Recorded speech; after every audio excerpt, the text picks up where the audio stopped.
Hi guys, I decided to film the bias tag that Shovel360 made. I wanted to make my own version of it as well because I wanted to talk about Beast, and I haven't really seen anyone do the bias tag on Beast yet, so I wanted to do one. And so yeah, I'll get right into the questions. The first question is, how many albums do you own from your bias group and artist? From Beast, currently I have like 19 albums, including like different versions of the same album, 4 photo books, and 2 DVDs. The second question is, why did you start collecting your bias? The reason is, well, Beast is like the first group that I started following from their debut alongside M Black, because I got into K-pop early 2009 and they debuted it like at the end of 2009ish.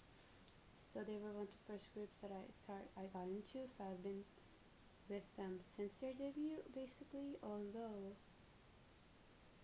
I've really got into the members around the Shock era probably, but I was listening to their music with Bad ever since Bad Girl.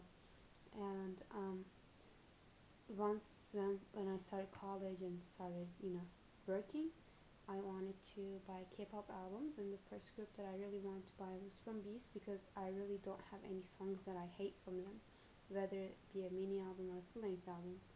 I just love everything they release, and they haven't disappointed me so far. So yeah. Number 3 is, what do you need to complete your collection? How do you decide when your collection is complete? Well, the thing is, I am missing around.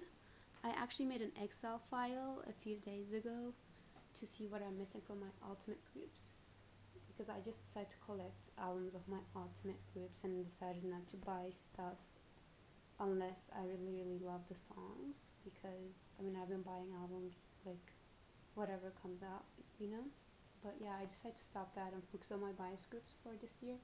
And from Beast, I'm missing out 28 items. It's mostly their Japanese albums, and I want to buy all versions of them, and it's some photo books, DVDs, and merch. But I'm missing out 28 items in total, which sucks. It's a lot of stuff because majority of those items, especially the DVDs and the photo books, are already like out of print. So I have to like hunt them down on eBay and Amazon and like pay like ridiculous prices to get them, which is very painful for me, but I want them all if I can get them. The next question is, which album was the hardest to get? It's not really an album, and I don't have it with me yet. It's coming on the way, but it's their 5th anniversary special box, and they had 3 different types, and it was very limited.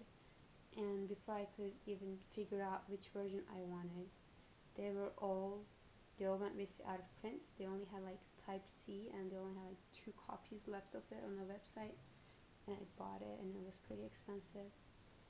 But yeah, it's just, Beast has really nice merchandise for anniversaries, and then they're really limited, so they get sold out really fast, and it's painful for me, my wallet.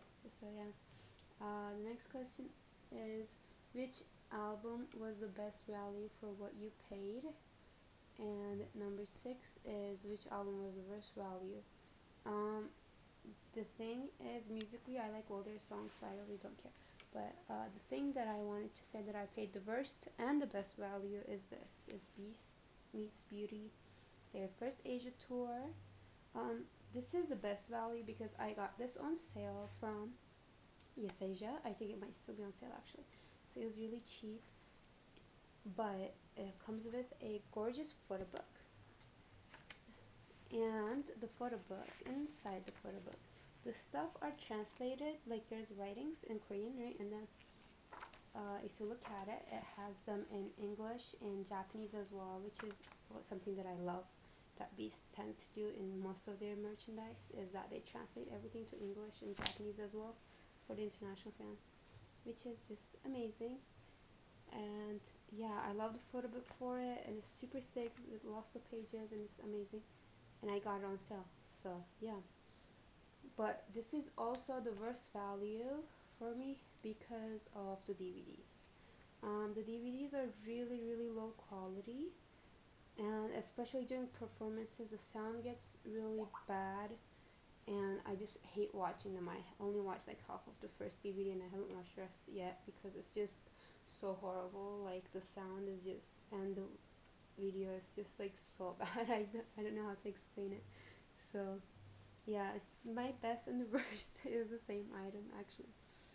So number 7 is, what is your favorite album and least favorite album? Um, this is, well, song wise, I cannot pick my favorite or my least favorite album because, as I said, Beast has never disappointed me with their songs, and I just love them all. So I wanted to go with the packaging wise, and my favorite is Hard to Love's packaging. First of all, it's a box set, and it's a pretty sturdy box set as well, so which I really love.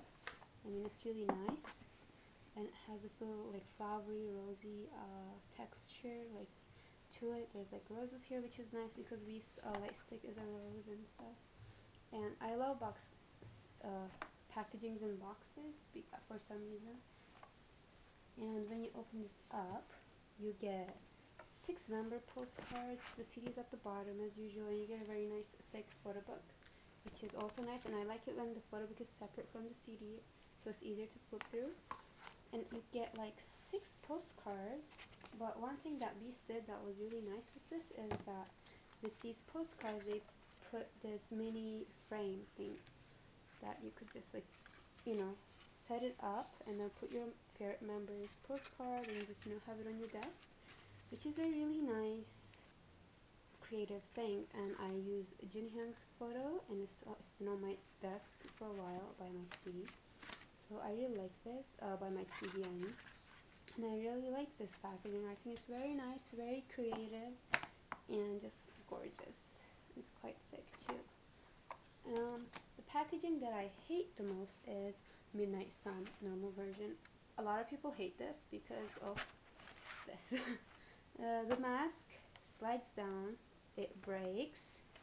It's just full of crap, especially for international fans when they were getting this. A lot of people's masks fell down and broke while it was getting shipped, despite it coming in its own like protective case like this, and it has glue all over it, and it's just gross. Like, it's all broken. This one, my black one, is a little bit better, in a better shape, but this one is just like no hope. I don't even want to like touch it because it's gonna be messed up more. I mean, it was pretty creative idea to have this. It was very nice, but it was really cheap, and I hate it. And I can't even take out the album. This is like the first time I took it out ever since I bought the album. So as you can see, it's just really, really bad. I mean, yeah, I hate this. But I love the songs on this. So yeah, if you can, I'd rather you get the limited edition. It's a little bit pricey, but at least nothing will happen to it because it's a really nice packaging. And it comes with 12 photo cards. It's nice. So yeah. The next question is, if you met your bias in person, which album would you have them sign and what page?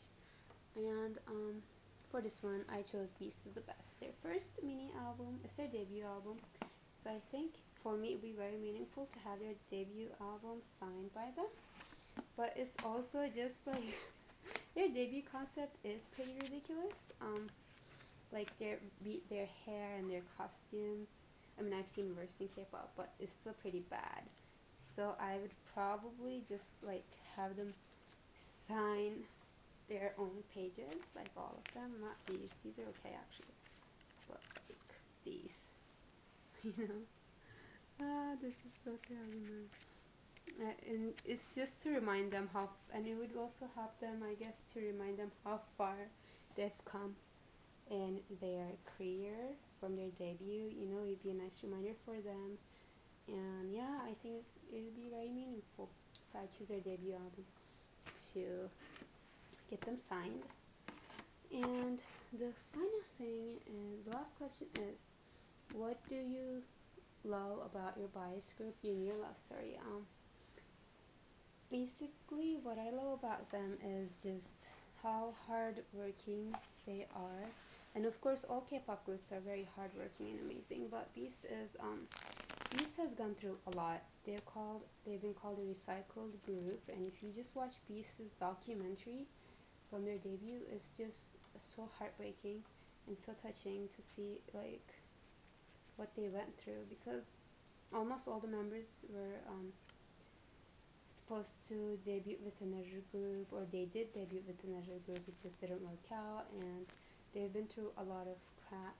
And they've been called recycled idols when they debuted, and like everyone just made fun of them, and no one really gave two shits about Beast basically, and they were just made fun of and everything. But they're just so hardworking, and like Junhyun has improved so much over the years with his producing. I mean, when they first debuted, he could only do like his own rap parts, and I remember watching like Beast documentary and Beast Almighty, where like he would carry a notebook around and learn about how to compose and make songs, and now he makes so many amazing songs that are like they stay on the top of the charts for weeks, and it's just really touching how far they've come.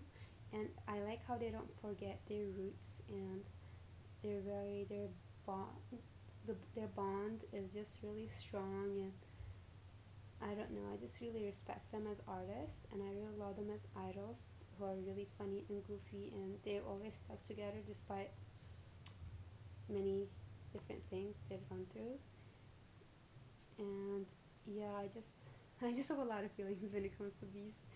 And as I said, they're the first group that I have stand from their debut, so they're really special in my heart. And yeah, that's why I love them so much. And I actually went to